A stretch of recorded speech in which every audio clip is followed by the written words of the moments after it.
Assalamualaikum warahmatullahi wabarakatuh. Bismillahirrahmanirrahim.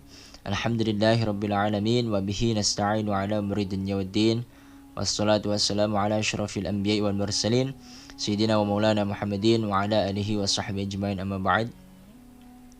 Yang terhormat Ibu Dr. Dwi Ratnasari MAG selaku dosen pengampu mata kuliah Sejarah Islam Klasik dan Pertengahan.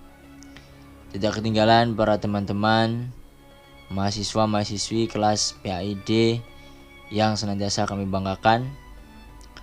Pertama-tama marilah kita memanjatkan puji syukur kehadirat Allah Subhanahu wa taala, yang mana pada kesempatan kali ini kita masih diberi kesempatan untuk berdiskusi atau melakukan kajian seputar keislaman. Sholawat serta salam tidak lupa kita haturkan kepada junjungan kita Nabi besar Muhammad sallallahu alaihi wasallam, Nabi yang senantiasa telah membawa kita dari zaman kegelapan yaitu zaman jahiliyah menuju zaman terang benderang yaitu ad-dinul Islam. Teman-teman yang berbahagia, mungkin langsung saja pada kali ini kelompok kami itu kelompok 4 akan mendiskusikan atau mempresentasikan materi yang telah kita diskusikan, yaitu masa kemunduran dinasti Abbasiyah, di mana dari kelompok kami terdiri dari saya sendiri yaitu Wanto, kemudian Nita Suryantiwi, Ni'mah Trijayanti, dan juga Nazilatun Nafidah. Kita langsung saja masuk ke pembahasan, yaitu masa kemunduran Bani Abbasiyah. Dinasti Abbasiyah merupakan dinasti kedua dalam sejarah pemerintahan umat Islam setelah dinasti Umayyah. Dinasti Abbasiyah mengalami masa-masa yang sama dengan dinasti Umayyah, yaitu seperti fase kelahiran, perkembangan, kejayaan, bahkan kemudian juga memasuki masa-masa sulit hingga akhirnya memasuki masa kemunduran dan jatuh. Menurut Watt, kemunduran Bani Abbasiyah sebenarnya sudah terlihat sejak awal abad ke-9. Fenomena ini bersamaan dengan datangnya para pemimpin militer di beberapa provinsi tertentu yang menyebabkan kekuasaan dinasti Abbasiyah independen. Saat itu juga kekuatan militer dinasti Abbasiyah juga sedang dalam kondisi yang tidak baik, sehingga para penguasa Abbasiyah mulai memperkerjakan orang-orang profesional di bidang kemiliteran, khususnya dari tentara-tentara Turki. Nah, adanya perkembangan tentara Turki ini selanjutnya malah menjadi ancaman besar bagi kekuatan khalifah, di mana adanya timbul satu independensi ataupun fanatisme terhadap anti-Arab. Kemudian dari adanya hal-hal yang seperti itu muncullah beberapa pemecahan-pemecahan dari dinasti Abbasiyah, di mana di sini ada beberapa dinasti yang lahir dan melepaskan diri dari dinasti Abbasiyah. Yang pertama dari berbangsa Persia, yaitu ada dinasti Tahiriyah di Khurasan, berdiri sejak tahun 2205 sampai 259 Hijriah. Kemudian ada dinasti Safaryah di Fars, mulai dari 254 sampai 290 Hijriah. Kemudian ada dinasti Samaniyah dari Transoxania, mulai tahun 261 Hijriah sampai 389 Hijriah. Kemudian ada dinasti Sajiyah dari Azerbaijan, mulai dari 266 Hijriah sampai 318 Hijriah. Ada lagi dinasti Buwaihiyah. Bahkan dinasti ini sampai menguasai Baghdad, yaitu dimulai dari 321 sampai 447 Hijriah. Kemudian dari bangsa Turki ada dinasti Turuniyah di Mesir, yaitu mulai dari 254 sampai 292 Hijriah. Yang kedua ada Ikshidiyah di Turkistan, yaitu mulai dari 320 sampai 560 Hijriah. Ada lagi dinasti Ghaznawiyah di Afghanistan, mulai dari 351 sampai 585 Hijriah. Dan ada juga dinasti Seljuk. Kemudian yang berbangsa Kurdi ada dinasti Al-Barzuqani, mulai dari 384 sampai 406 Hijriah. Dinasti Abu Ali 380 sampai 489 Hijriah. Dinasti Ayyubiyah mulai dari 564 sampai 648 Hijriah. Dan yang berbangsa Arab di sini cukup banyak, mulai dari dinasti Idrisiyah di Maroko tahun 172 sampai 375 Hijriah.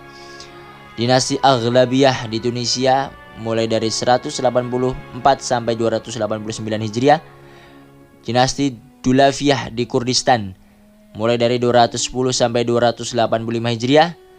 Dinasti Alwiyah di Tabaristan mulai dari 250 sampai 316 Hijriah. Dinasti Hamdaniyah di Aleppo dan Mosul mulai dari 317 sampai 394 Hijriah. Dinasti Mazyadiyah di Hilah mulai dari 403 sampai 504 Hijriah. 545 Hijriah. Dinasti Ukailiyah di Mosul mulai dari 250 sampai 489 Hijriah.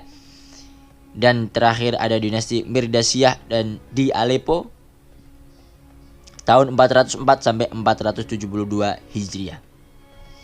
Bahkan ada juga yang mengaku sebagai khalifah, yaitu ada Umayyah di Spanyol dan Fatimiyah di Mesir. Lahirnya dinasti-dinasti baru yang kemudian melepaskan diri ini pun tentunya memiliki latar belakang ataupun faktor-faktor tertentu, di mana faktor-faktor yang menyebabkan lahirnya dinasti baru yang akhirnya melepaskan diri itu ada beberapa. Yang pertama, wilayah kekuasaan Daulah Abbasiyah yang sangat luas sehingga komunikasi antara wilayah pusat dan dengan daerah yang lain sulit untuk dilakukan secara bersamaan. Selain itu, tingkat kepercayaan antara penguasa dengan pelaksana pemerintahan juga sangat rendah. Yang kedua, profesionalisasi angkatan bersenjata yang tinggi sehingga menyebabkan ketergantungan khalifah kepada mereka. Yang ketiga, keuangan negara dalam kondisi yang sulit dikarenakan harus membayar tentara dengan jumlah yang besar. Saat kekuatan militer mulai menurun, khalifah tidak sanggup untuk memaksa pengiriman pajak ke Baghdad. Kemudian ada juga faktor-faktor kemunduran dinasti Abbasiyah. Yang pertama yaitu ada faktor internal, di mana faktor internal ini dipengaruhi oleh kemewahan hidup di kalangan penguasa. Perkembangan peradaban dan kebudayaan serta kemajuan besar yang diraih oleh dinasti Abbasiyah pada periode pertama telah mendorong para penguasa untuk hidup serba mewah, bahkan cenderung mencolok. Setiap khalifah cenderung ingin lebih mewah daripada pendahulunya. Nah, kondisi inilah yang berpeluang kepada tentara profesional asal Turki untuk mengambil alih kendali dari pemerintahan. Yang kedua, adanya perebutan kekuasaan antara keluarga Bani Abbasiyah. Perebutan kekuasaan keluarga Bani Abbasiyah dimulai sejak masa Al-Ma'mun dengan Al-Amin, ditambah dengan masuknya unsur Turki dan Persia. Setelah Al-Mutawakkil wafat, pergantian khalifah terjadi secara tidak wajar. Kekuatan angkatan bersenjata Turki semakin membumi, bahkan mengakar. Mereka menentukan pilihan untuk mencari tahu siapa yang ditunjuk sebagai khalifah. Sejak saat itu, otoritas Bani Abbas benar-benar tamat. Angkatan digenggam oleh Turki. Kedudukan ini kemudian diambil oleh Bani Buaih, Persia, pada periode ketiga yaitu tahun 334 sampai 447 Hijriah.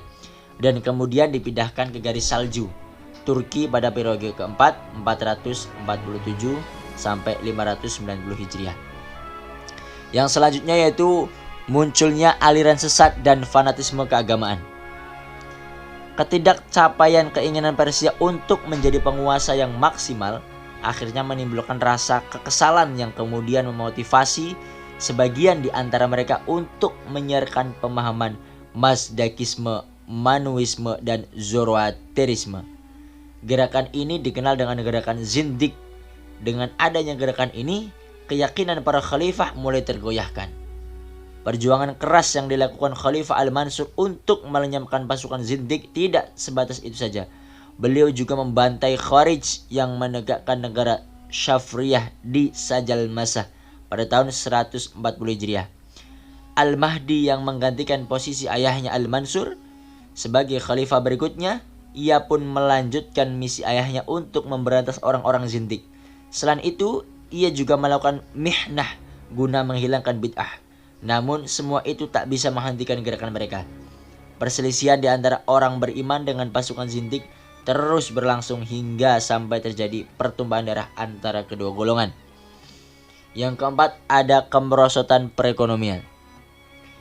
Pada periode awal Bani Abbasiyah adalah pemerintahan yang kaya raya.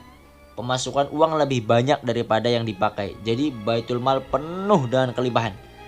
Perekonomian rakyat mengalami kemajuan khususnya di bidang pertanian, jual beli dan industri. Namun demikian, setelah mengalami penurunan politik, perekonomian juga mengalami penurunan yang signifikan. Sesudah khalifah memasuki masa keruntuhan ini, penghasilan negara berkurang, sementara konsumsi meningkat lebih banyak. Penurunan penghasilan negara diakibatkan oleh menyempitnya daerah intensitas. Kegaduhan timbul di mana-mana, sehingga berdampak pada perekonomian rakyat. Dipersedikitnya pungutan dari masyarakat dan banyaknya kerajaan-kerajaan kecil yang memproklamirkan kemerdekaannya sendiri dan tidak mau membayar upeti, seperti yang dijelaskan di depan tadi. Sementara itu, penggunaan yang begitu banyak hal ini dikarenakan keberadaan khalifah dan otoritas yang selalu bermegah-megahan. Ini juga berkaitan dengan faktor yang pertama tadi. Jenis penggunaan semakin berbeda dan beraneka ragam, dan otoritas menjadi buruk, yakni banyaknya pejabat yang korupsi. Perekonomian yang tidak teratur diakibatkan oleh keadaan politik yang tidak stabil. Begitupun sebaliknya, melemahnya politik Abbasiyah ini diakibatkan oleh kondisi ekonomi yang buruk dan tidak teratur. Akhirnya kedua hal tersebut memiliki keterkaitan dan tidak bisa dipisahkan. Kemudian ada faktor eksternal. Faktor eksternal ini yang pertama adanya perang salib. Kekalahan tentara Romawi sudah mungkin sebelumnya kita akan mendongeng sedikit seperti itu ya. Yang pertama ada perang salib, yaitu kekalahan tentara Romawi sudah menanamkan benih permusuhan dan kebencian orang-orang Kristen terhadap umat Islam. Kebencian itu bertambah selesainya dinasti Saljuk yang menguasai Baitul Maqdis, menerapkan beberapa peraturan yang dirasakan sangat menyulitkan orang-orang Kristen yang ingin berziarah ke sana. Oleh karenanya pada tahun 1095 Masehi, Paus Urbanus II menyerukan pada umat Kristen Eropa untuk melakukan perang suci yang kemudian dikenal menggunakan nama Perang Salib.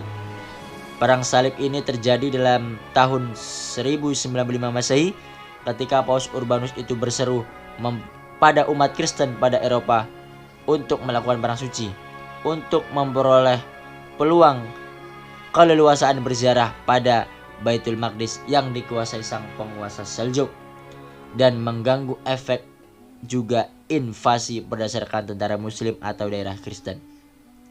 Sebagaimana sebelumnya, tentara Sultan Aleppo Arslan rahimahullah tahun 464 Hijriah atau 1071 Masehi yang hanya berkekuatan 15.000 prajurit, pada insiden ini berhasil mengalahkan tentara Romawi yang berjumlah 20.000 orang. Terdiri berdasarkan tentara Romawi, Rus, Al-Akhraj, Al-Hajr, Perancis dan Armenia. Insiden ini dikenal dengan menggunakan insiden Manzikert. Perang salib yang berlangsung pada beberapa gelombang atau periode sudah menelan korban dan menguasai beberapa wilayah Islam. Setelah melakukan peperangan antara tahun 1097 sampai 1124 Masehi, mereka berhasil menguasai Nisia, Edessa, Baitul Maqdis, Akka, Tripoli dan kota Tyre. Kemudian faktor yang kedua yaitu ada serangan bangsa Mongol.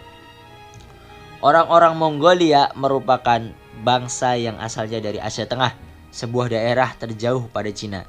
Terdiri menurut kabilah-kabilah yang lalu disatukan Sang Genghis Khan pada tahun 603 dan 624 Hijriah. Sebagai awal penghancuran Baghdad dan Khalifah Islam, orang-orang Mongolia menguasai negeri-negeri Asia Tengah, Khurasan dan Persia, dan juga menguasai Asia Kecil. Pada bulan September 1257, Hulagu mengirimkan ultimatum pada Khalifah supaya menyerah dan mendesak supaya tembok kota sebelah luar diruntuhkan. Pada tahun 565 Hijriah, tentara Mongol yang berkekuatan kurang lebih 200.000 orang datang pada salah satu pintu Baghdad. Khalifah Al-Mustasim, penguasa terakhir Bani Abbas pada periode 1253 sampai 1298, benar-benar tidak berdaya dan tidak bisa membendung topan tentara Hulagu Khan. Pada waktu yang kritis tersebut, wazir daripada khilafah Abbasiyah, Ibnu Al-Qami, ingin merogoh kesempatan menggunakan untuk menipu khalifah. Ia mengatakan pada khalifah bahwasanya saya sudah menemui mereka, saya sudah membuat perjanjian damai. Hulagu Khan ingin mengawinkan anak perempuannya menggunakan Abu Bakar Ibnu Mu'tasim, putra daripada khalifah. Dengan demikian Hulagu Khan akan mengklaim posisimu. Ia tidak menginginkan sesuatu kecuali kepatuhan, sebagaimana kakek-kakekmu terhadap sultan-sultan Seljuk, ujar daripada si wazir daripada Khalifah Abbasiyah. Setelah itu para pemimpin dan fuqaha pula keluar. 10 hari kemudian mereka seluruhnya dieksekusi dan Hulagu bersama pasukannya menghancurkan kota Baghdad dan membakarnya. Pembunuhan berlangsung selama 40 hari, memakan jumlah korban lebih kurang 2 juta orang.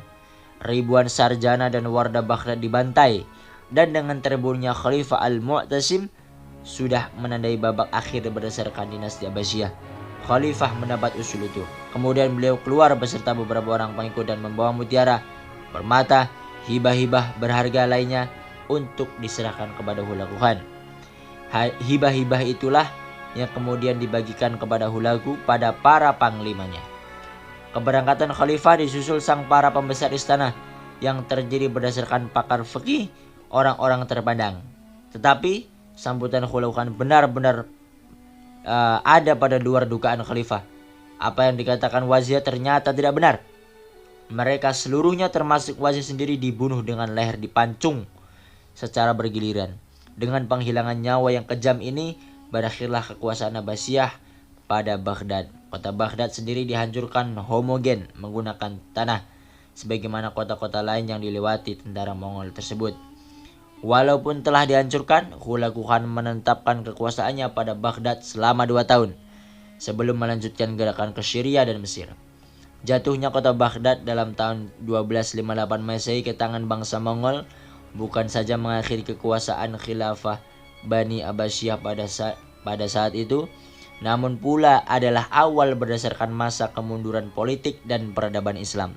Lantaran Baghdad yang seharusnya menjadi sentral kebudayaan dan peradaban Islam yang sangat kaya menggunakan khazanah ilmunya, ikut pula lenyap di bumi hanguskan sang pasukan Mongol yang dipimpin Hulagu Khan.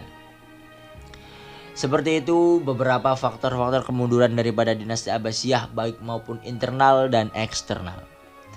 Pada kesimpulannya, dinasti Abbasiyah merupakan dinasti kedua dalam sejarah pemerintah umat Islam setelah dinasti Umayyah. Di mana dinasti Abbasiyah tentunya juga mengalami masa-masa yang sama dengan dinasti Umayyah, yaitu fase kelahiran, perkembangan, kejayaan, bahkan sampai mengalami fase kemunduran, kejatuhan, bahkan musnah dari bumi. Kemunduran dan kehancuran dinasti Abbasiyah yang juga menjadi awal kemunduran peradaban Islam terjadi melalui proses atau kausalitas bagaimana yang dialami oleh dinasti sebelumnya. Terjadi konflik internal terlebih dahulu, kemudian ketidakmampuan khalifah dalam mengkonsolidasi wilayah kekuasaannya, budaya yang hedonis, kemudian selain itu juga terdapat ancaman dari luar negeri seperti adanya tadi tentara salib yang menyerbu wilayah Islam, kemudian serangan yang luar biasa dari tentara Mongol di bawah pimpinan Hulagu Khan. Adanya intervensi-intervensi seperti inilah yang mempengaruhi faktor-faktor daripada kemunduran dinasti Abbasiyah. Bisa kita preview lagi bahwasanya faktor internal yang mempengaruhi runtuhnya dinasti Abbasiyah ialah kelemahan khalifah, kemudian kemewahan hidup di kalangan penguasa, kemudian perebutan kekuasaan antara keluarga Bani Abbasiyah, munculnya aliran sesat dan fanatisme keagamaan, kemerosotan perekonomian, dan lain sebagainya. Kemudian di faktor eksternalnya ada perang salib dan juga serangan daripada bangsa Mongol.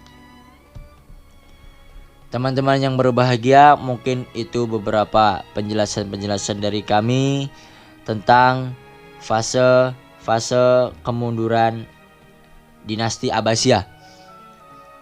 Kurang lebihnya mohon maaf. Cukup sekian dari kami. Akhirul kalam. Wassalamualaikum warahmatullahi wabarakatuh.